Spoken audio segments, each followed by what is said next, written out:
Hello, welcome to the Telegraph Beauty School in association with Leighton Beauty. My name is Sonia Haria and I'm the Beauty Director of the Telegraph. And over the next 45 minutes, we'll be tapping the brains of Nilam Holmes as she breaks down the mystery that is at-home skin tools, giving us her recommendations and also explaining what treatments you can try when we're back open with salons. Nilam Holmes is going to join me in a second. She is an internationally renowned beauty and skin specialist, and she offers a range of non-invasive skin treatments at her amazing Dermal Spa clinic in Milton Keynes. So, Nilam, hi. Thanks for joining us. How are you? I'm good, thank you. I'm good. It's a very sunny Thursday afternoon, so it's nice. The sun is shining for us. I'm excited to be here today. I think we've got quite a lot of things to discuss, haven't we? So. I know. We've got a huge list to cover because the last year has seen a huge boom in the whole, interest around at-home skin tools, DIY skin tools.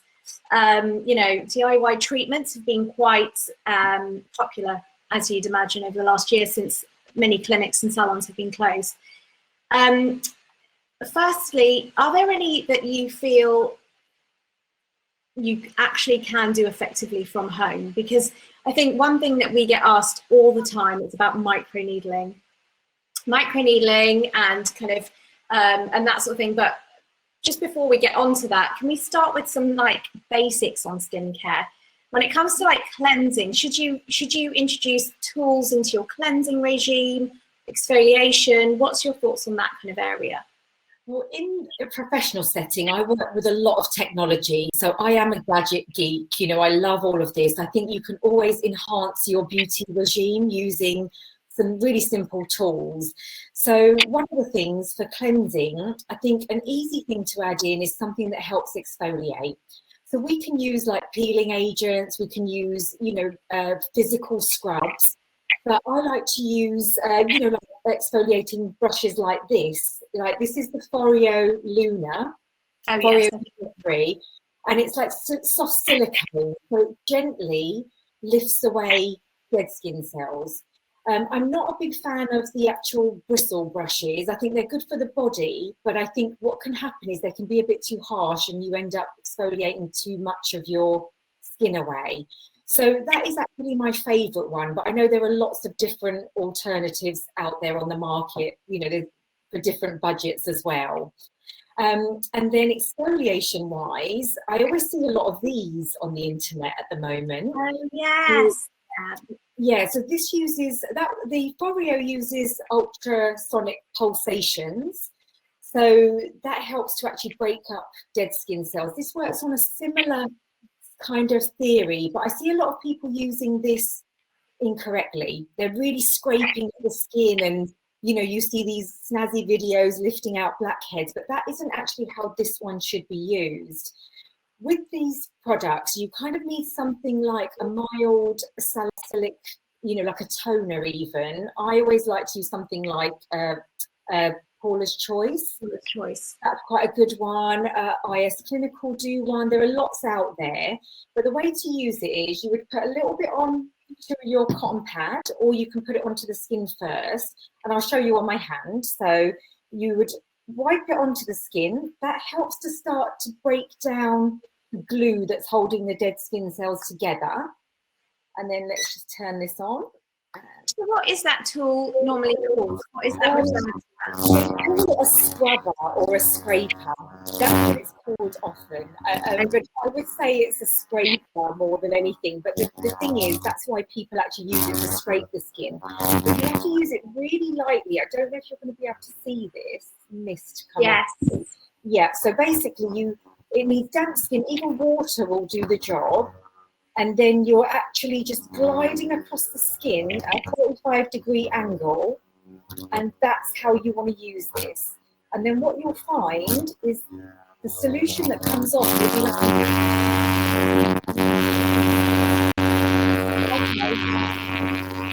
I think it's buzzing a little bit, Nilam. Should we turn that off? Yeah, that's cool. Yeah, so you can see that there. So that's just the way it should be used. You're not really meant to be is Is it still going? Yeah, I think it's still going.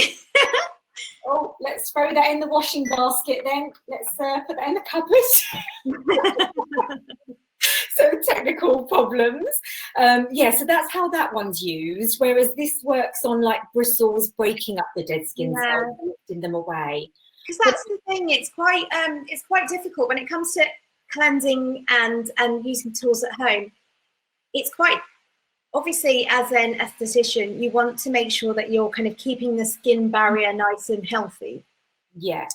So I think that's quite an issue, isn't it, with a lot of at-home gadgets, kind of not overdoing it really, in terms of like, you know, would you use that every day, or would you, you know, how would you introduce that into your regime? Would you use the Foreo every day, do you think?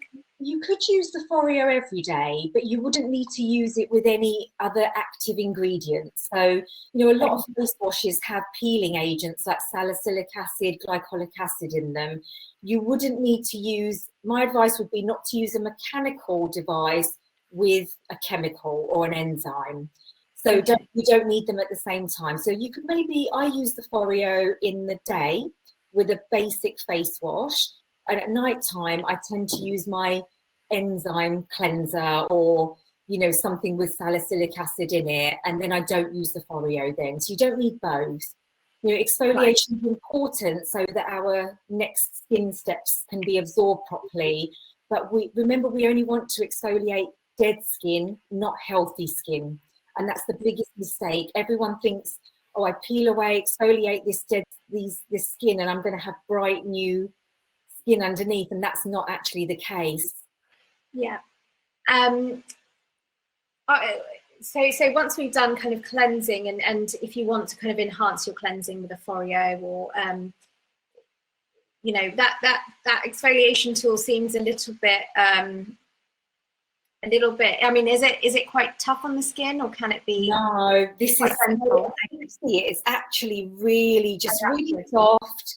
Yeah, they're not sharp bristles. They're really sort of rounded bristles. Yeah. So they're not spiky at all. And you know, you need to use them regularly, otherwise it's not going to do the job. But literally use it for a minute a day, 30 seconds to a minute, and that will just keep your skin, you know, dead skin cell free. And so let's move on to microneedling. So can you give our viewers today a little bit of a top line of what microneedling is, because it's become quite a popular treatment in salons over the last sort of, you know, 5 to 10 years, but in particular the last 1 or 2 years, at home microneedling tools have kind of boomed, haven't they? Yeah, and especially since the lockdown, you know, a lot of my clients went into panic mode and were like, I'm going to miss my treatment. What can I do at home? And there's so much on the internet now, isn't there, that you can find, and then it all looks so amazing. We all, like us women, love to rush out and buy it. But basically, what microneedling does is we create controlled trauma. So we damage the skin in a controlled way to induce repair.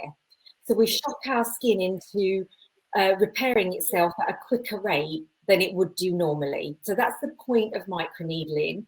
Also, if we've got a scar and it's knitted up like this, we go in, we break up the scar and we release it, and then we're generating the repair mechanism that then pushes collagen up to fill that scar up. So, and that takes a lot of time to actually happen. But when you're microneedling, you wouldn't want to microneedle more than once a month anyway. So anything over that is really unnecessary, and you could actually be damaging your skin. And microneedling does actually exfoliate as well. It has like an exfoliation, you know, process to it. But if you find different devices, you get like these pens. So this is my professional one that you can actually get for your home as well. But this is what we would use in a clinic. And these are super safe because nothing can contract. There's no contamination. Once we've used the tip, we throw it away. Then you get these are used in clinics as well, but this is a dermal roller. So you can see the little pins on there. And what you're doing with this one is you're rolling across the skin. But what I find with the roller is the needle goes in the skin and it comes out the other way. So you actually sometimes get little slices or uneven holes. Whereas this one works like a sewing machine, and it's literally making holes like this as you move. So it's much more uniform. And I'm just going to show you, because I've always wanted to say this. Here's one I prepared earlier. Love it. So so if you look at this banana, so I've microneedled the banana. You can see the holes here, other than where I've overlapped, are quite the same. This is an area that I've microneedled, and it's got a nice even texture there. Now this is with a Dermal Roller, so not the pen. So you can see the difference in this banana. We make channels. That's what a Dermal Roller does.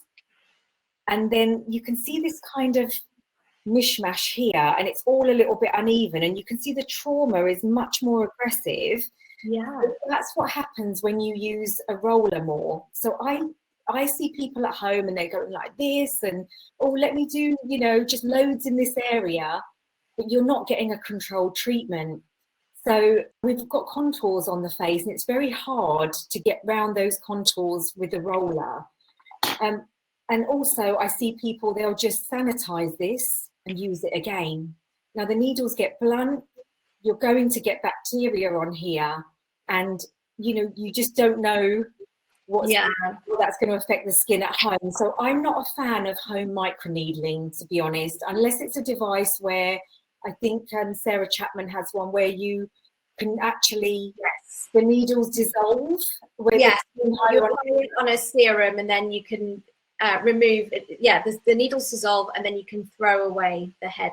I've tried that myself. I really like that product. Yeah, I think the key thing is to remember, when you microneedle, you're creating holes in the skin. Those holes can take 24 hours to close properly.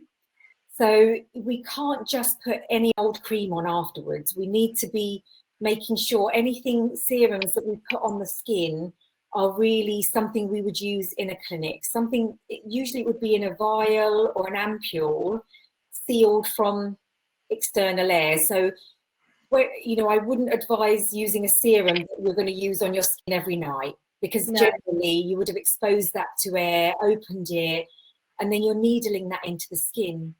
And if anything's too heavy, the danger is the skin could heal over the top, and then you're going to get little bumps and granules of skin solutions and skin creams, and then you're going to cause problems. Yeah, I mean, it's really good advice, because I think particularly from the beauty side of things, I've seen the launch of lots of microneedling at home tools, and I think lots of people are quite eager to kind of enhance their skincare regimes at home. But what you don't want to do is, you know, traumatize your skin so much that actually when it comes to the summer, when we're hopefully back out of lockdown, almost kind of having done more damage than it's worth really for the skin. Yeah, and I mean, the pressure is important, the depth is important. Yes. So I wouldn't advise anything other than 0.25 at home. That's okay. What I say. If you are going to do it at home, and then really work in sort of, if you are going to use a roller, make sure you're methodical with your action. So you're going up and down, and then crosswise, and leave it at that. So you don't really want to be doing this, you know, like soaring action. The more holes are not going to mean better result. Yes. You know, I mean, essentially it's used for, microneedling's used for repairing kind of acne scars, isn't it? And I guess anti-aging, bringing new skin to the set, or bringing, you know, improving new collagen and that sort of thing. But are there any other methods that you can do at home, such as microcurrents? I feel like microcurrents is quite a big trend in terms of at-home tools as well. Is that something that you think is easier to do at home? Yeah, microcurrent is really simple at home. I mean, obviously you get your salon versions. I use a system called Casey for microcurrent. Yes. And but you give us a little, sorry, Nilam, can you just give us a little overview on what microcurrent is? Yeah. And what it can do to the skin? Right, so what microcurrent does, we deliver a microcurrent, so it's not an electrical current, it is broken down into like a smaller current, and that is delivered into the skin, and it reminds the muscle of the shape and formation that it used to have. So it's a little bit like think of slender tone, but a bit more sophisticated. Microcurrent goes deeper into the muscle and shocks it into reforming itself to how it used to be. So it's a really good anti-aging tool. It's really for muscle tightening mainly, but you can use microcurrent at different levels to help cleanse the skin a little bit. You can use it to push in creams a little bit further. So there are different ways of using microcurrent, but the most popular way would be for lifting the muscles. So what you'll find is in a salon, you would go in and you would have like probes, and there would be two prongs, and the therapist pushes them together and we work on all the muscles. The home gadgets always tend to have like this, or they'll have two balls like that, or like this.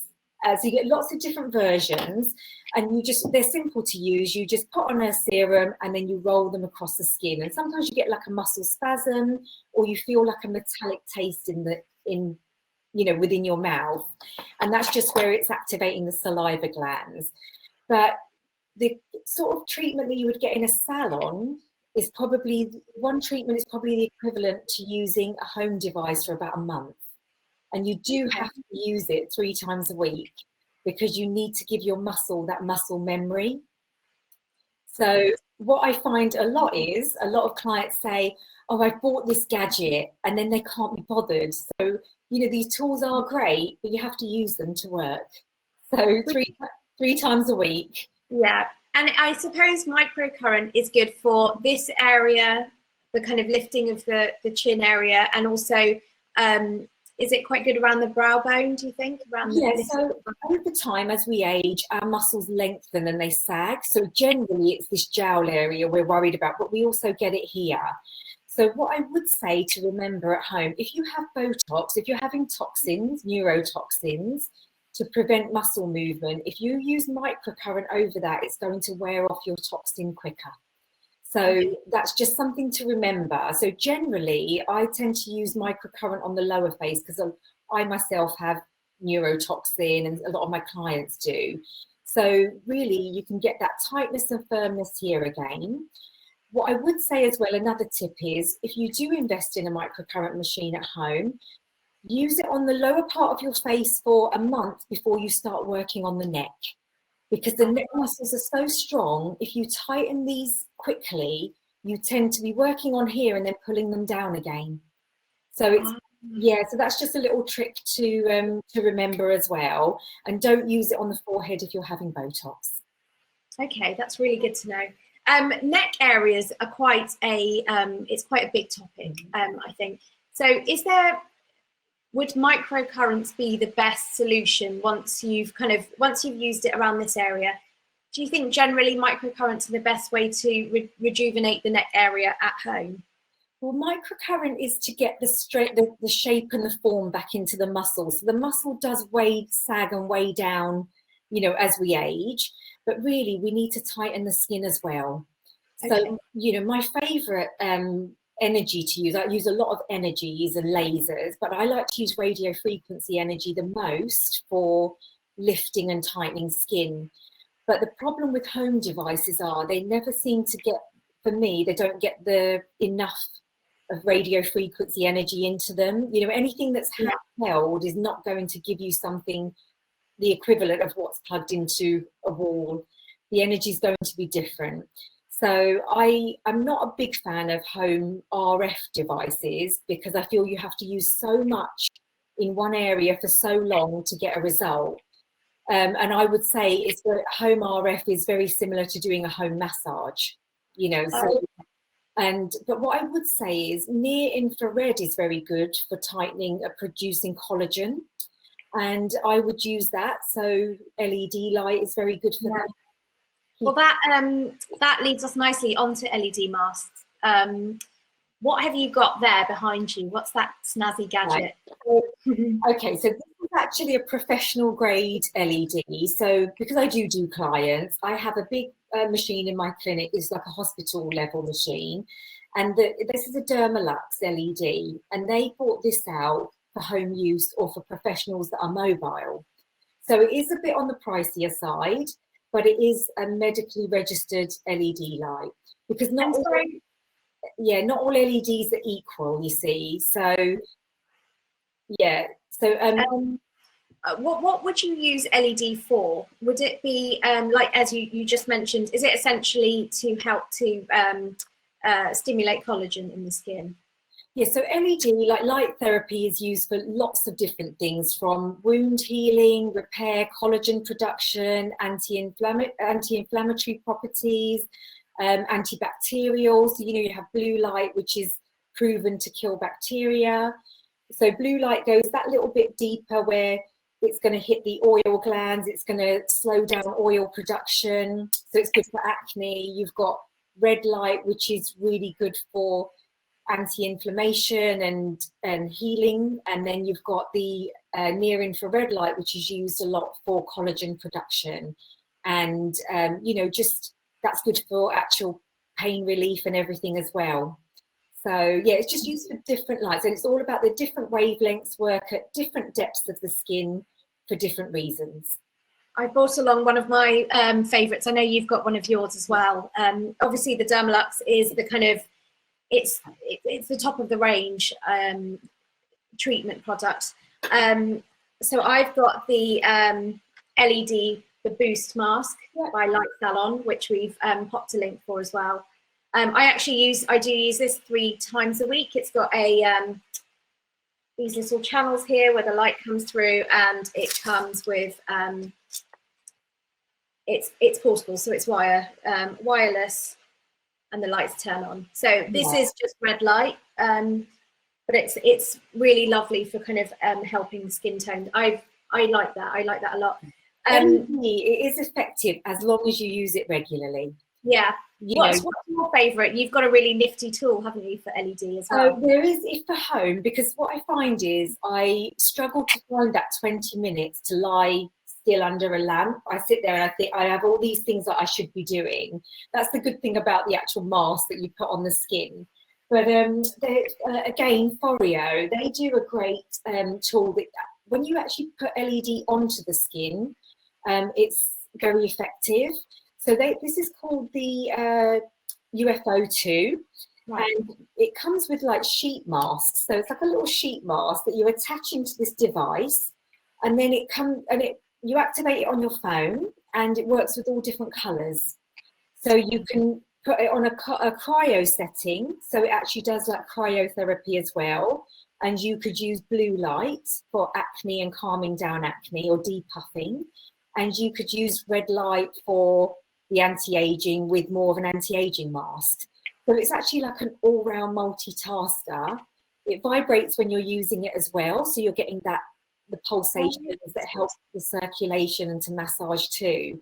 So that's a good tool. But I would just say for home use, be careful of these big plastic masks with where they've got a plastic shield inside, because that plastic is going to stop the light from getting to your skin as well in the same way. It's going to affect the wavelength. And you need to be, getting the reliable machines. So it's not about coloured light bulbs, it's about wavelengths. Right. That's really interesting. That's really good to know. And as with all of these products, they're quite an investment, aren't they? So it's really good to kind of have a look around and also, as you say, make sure that you are using them sort of 2 to 3 times a week to see your benefit. Let's go on to more manual tools. So I love a good old gua sha. Oh, me too. I love a gua sha as well. Yeah. So massaging the skin is important. So it's all about circulation. Anti-aging is everything becomes sluggish. It's a little bit like going to the gym. So we do need to keep the muscles working, keep our skin, firm. So really drainage and circulation, that's just a great tool just to use at home. And, I like the smooth edges you can use. You're always draining out, like massaging outwards and draining downwards. Yeah. Always work down the back of your neck as well, because this is really important for draining what you're moving out. So think of it like you're taking the rubbish out. You're moving the rubbish from here to your dustbin, then you need to put it out for the bin man at the end of the week, and the bin man takes it away. So That's just a way of remembering how to drain it. So make sure you're not just depositing your rubbish in one place. So make sure you drain outwards and downwards. That's generally the best way. But I like the spikier sort of rollers as well. So instead of microneedling, you have like spikes on rollers. They don't pierce the skin, but these are really great for really getting blood flow to the surface of the skin as well. And all of these are fairly inexpensive and can be used for all age groups, can't they? I mean, it's all age groups. I mean, the sooner you start, the better. So if you have got teenage, children, get them incorporating some of these things into like the exfoliation tool that actually vibrates, so that helps circulation. So get them, it's fun to use. It actually makes them wash their faces. I've got a lot of clients that say, my son doesn't want to wash his face. So I'm like, get him a gadget and a face wash, and then they tend to do that a bit more. Yeah, amazing. I love that. And what about face globes? Oh yes, I am a fan of. I like cryotherapy. What are face globes? So face globes look like two little maracas. They look like these. They're filled with a solution that doesn't freeze up when you put them into the fridge. So you keep them in the fridge. They go cold. They're really great just for massaging. So it's really based on cryotherapy. So remember, ice and anything cold will help circulation as well, but it is anti-inflammatory. But I like them because you can use the handle edges as well for like the nooks and crannies. So sometimes if you've got puffy eyes in the morning, it's just nice to really hold them there. Or, you can use cold spoons. There are lots of ways. You can use ice. I do have my cold spoons with me. So how would we use cold spoons if we want to? So I've got big spoons. Teaspoons are good. Keep them in the freezer. So these can go in the freezer because they'll warm up quickly with your skin temperature. So really just, pressing and like rocking onto the under eye bag is really good. Move it across, and you can actually glide them. If you put a serum on first, you can use the spoons to massage as well. So it's, if you think of it, anything with a smooth surface is going to do something similar to a gusher. So you probably have things in your house that you can actually use as well. Yeah, and can that help? Is it, we're just being asked about eye puffiness. Will these be good for if you've got puffy eyes? And is there a way to kind of drain that puffiness or help to drain that puffiness? I mean, actually, using the spoons, you could use the other end of the spoon, or you could use like the smaller end of the gusher, or fingertips. So a lot of people don't know, like when you want to depuff under here, you need to really work on the upper eyelid as well. So there's this point here, just underneath, just by pressing on that every day and then working out like this is going to help drainage. And then you can and pressing on the sinuses, the sinus points, using your gusher, moving outwards, but really gently. So you don't want to be rubbing and pulling the skin. You need to put an oil or a serum underneath the eye as well. But really for drainage, I find your fingers are probably better for puffy eyes. I find like working on the upper lid first, really massaging this outwards, then holding here, pressing like that and moving along. So I find that, but you can do that with your gusher. I don't have any serum on at the moment, but like press and pull, but without dragging the skin. And just holding the edge of the spoon here. You can do the same thing with the cold edge of the spoon. But the cold element will actually help to depuff and take the inflammation away. But to be honest, all massage for puffy under eyes is quite temporary. So, good sleep, dehydration causes puffiness, so drinking water, it's all those things that we don't like to hear, drink more water, sleep more, that kind of thing. And also, as we age, keeping the skin firm is really important, because puffiness tends to come from the fat bags that we have under our eyes. As we age, our skin gets looser, it falls forward, so it's not holding the fat bag in place. When you've got more fat there, you tend to attract more water there as well, so that doesn't help. But keeping the skin firm is actually going to just kind of tuck that fat back and keep it in position a bit longer. That's really interesting. Yeah, so that's where your microcurrents and your LED and your RFs are going to help there as well. And in terms of kind of at-home gadgets, can the gua sha or the tools or even massage help with this kind of lower jowly area as well? Yeah, there's a lot to be said for lymphatic drainage and toning. So you see these, how people would have a body massage and they automatically look a little bit slimmer and more toned. So remember, massage does help to tone muscle and skin. So the more you do, the better. But really, if you're doing manual massage and using tools, again, at least 3 times a week, if not every day. Right. So, okay, that's really interesting. Yeah. And I think that's the key, is finding the things that work for you that you're going to stick to. Yes, whether it's a £10 gua sha tool or, something slightly more expensive. Yeah, you might do something daily. So you might alternate things daily, or you might think of a system to do yourself a really intense facial once a week. And that might be the way, something is better than nothing. Yeah. Just to let everyone know, we will be sending an email tomorrow with links and all of the suggestions that we've kind of discussed today and lots of tips. So don't worry if you've not been able to note anything down. What we will do now is go to some questions, because I'm sure there are lots of questions. What would you recommend for dark under eye circles, Nilam? Oh gosh, dark under eyes is like the bane of my life, to be honest. And there's not a lot that can treat this area, but you do need to use, I always think using an eye cream, there are eye creams that can help lighten. They'll have ingredients like arbutin or kojic acid, that kind of thing in them, but they can be quite peeling. And then, so really you've got to keep the under eye skin tight and healthy. So definitely eye cream. Drainage helps with that as well, but generally we get the dark circles because of a toxin buildup, or because our skin becomes thinner and it's more see-through. So you can see the veins and everything behind it. And then the other reason is, as we age, this gets looser, it drops down, we're losing fat, and the way the light hits us is different. So the shadows hit us differently, and we tend to look like we've got darker circles as we age. And so really it's about, again, keeping the skin tight.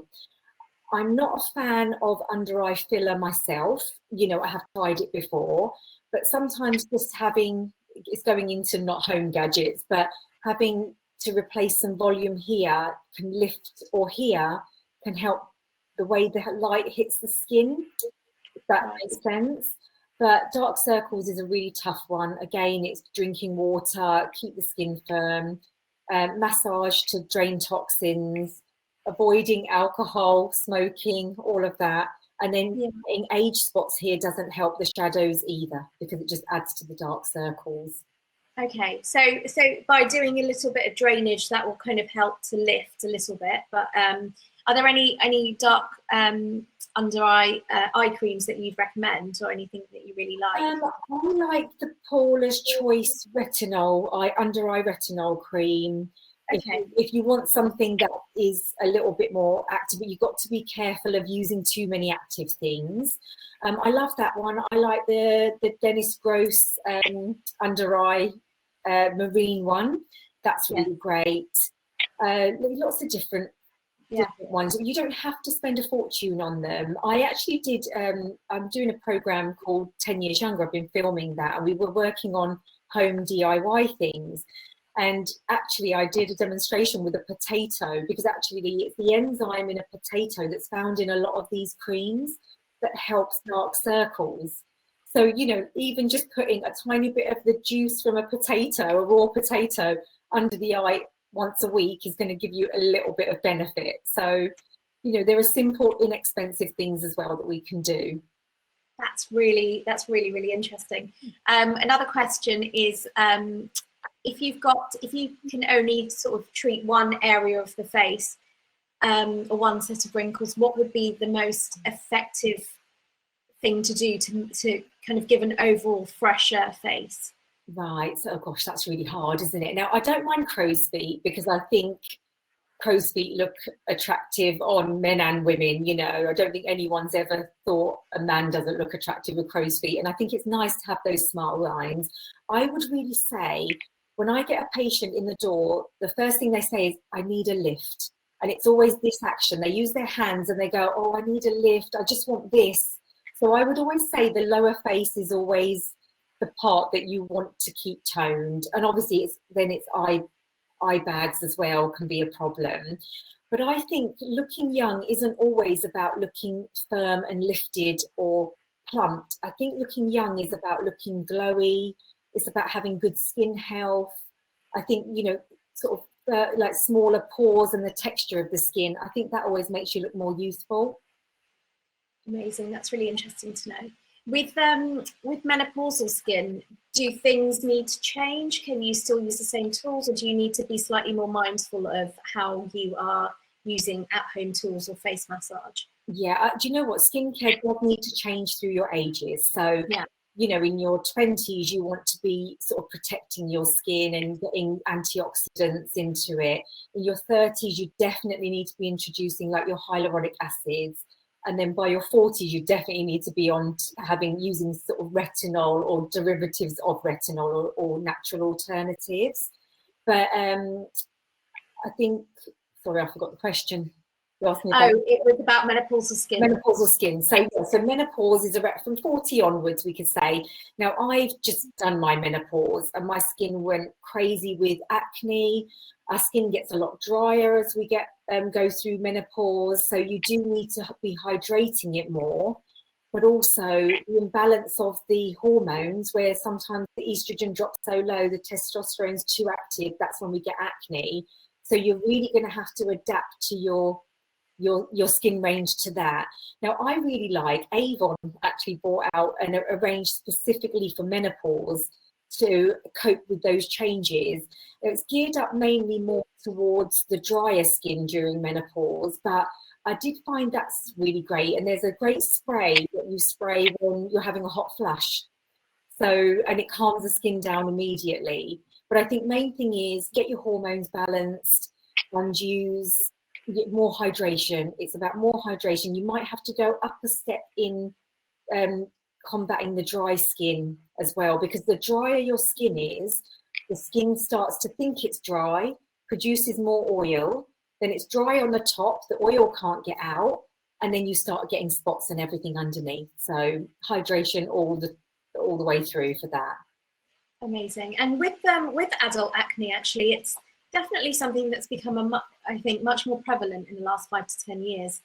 Do you see it more often in your clinic? And also, what kind of at-home treatments do you think you can do? Because obviously we're getting maskne. You know, I think blemishes and spots have definitely become much more of a talking point over the last 12 months, haven't they? Yeah, I mean, I would say, well, with the maskne, that's because we're breathing in and out our own bacteria all the time, and it's not got anywhere to go.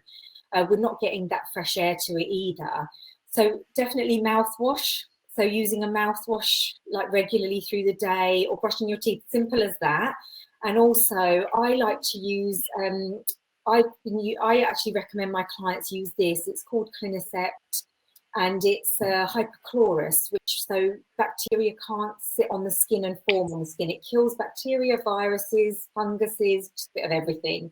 So I use that during the day on my skin.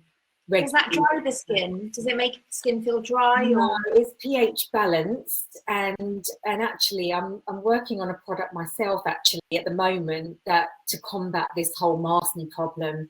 And I actually use that product before any microneedling, after microneedling, you know, to make sure that bacteria doesn't get into those holes. I use it after a lot of skin peels. You know, it's just really a great all-round product. It's really good to know.